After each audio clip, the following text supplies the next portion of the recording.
You know, when we went to break, we showed the lights that go 4 miles up into the air. 13 years ago today, the world changed, especially for this country and the people of this country. But we cannot forget the brave men and women that were first responders that went up the stairs while people were coming down, the people that perished because of the terrorist attacks. We shall never forget those people. They gave their lives for this country. Innocent people perished. Families lost those people. And your heart breaks for them, even 13 years later. Forever they will be remembered. You said it, Michael. Al, I know you wanted to say something about you know what, Michael? The 13 years. Yeah, you mentioned it, and in so many ways, it seems like yesterday. It really does. I know 13 years have gone by, and you know, we all have our moment. We remember where we were exactly when it took place, and you know, just so sad.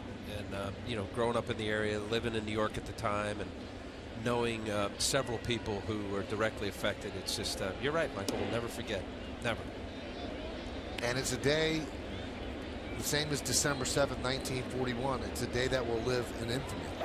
We'll never forget that day. You know, and you see the flags they put on the caps tonight in honor of it. But I woke up today and then was watching some of the special on the television and went down to lift weights, the same weight room at the Doral where I stay, that I was there on the actual day. Really? And it, you know, it was gloomy out this morning, and it makes you just stop and put your head down and remember, because, you know, after the season, you go home, Cincinnati, Ohio, and obviously the nation was, you know, aware of the pain and everything. But when you're in New York, you felt it so much more than anywhere else around. And it's just the respect that you feel towards the New Yorkers and how they bounce back. And I truly believe this city changed the day that happened. I mean, you saw people come together, and it's just that's not the way it's written about New Yorkers, but boy, it sure is now.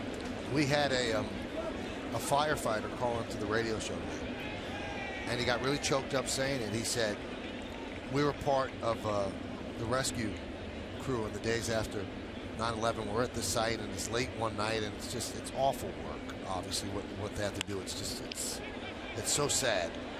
And that one is skied to left field. Chris Young makes the play. He said, and we turned around, and it was late at night, and just the lights from the spotlights are there, and Tino Martinez and Derek Jeter are there.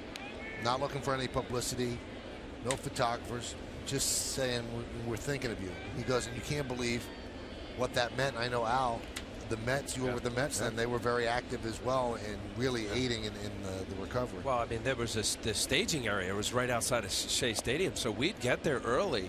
I mean, packing boxes and all of the supplies. That was kind of the area in which that they would embark from there down to the World Trade Center, or what was the World Trade Center, Ground Zero. So, yeah, I mean, very affected every day. I mean, you know, even that day, Michael, you and I know you were doing the Yankees. Were you doing TV or radio at the time?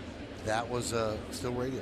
You know, and I was supposed to pitch that day, and leaving, you know, driving out of the city thinking there was going to be a baseball game. And I stayed at your place the whole day.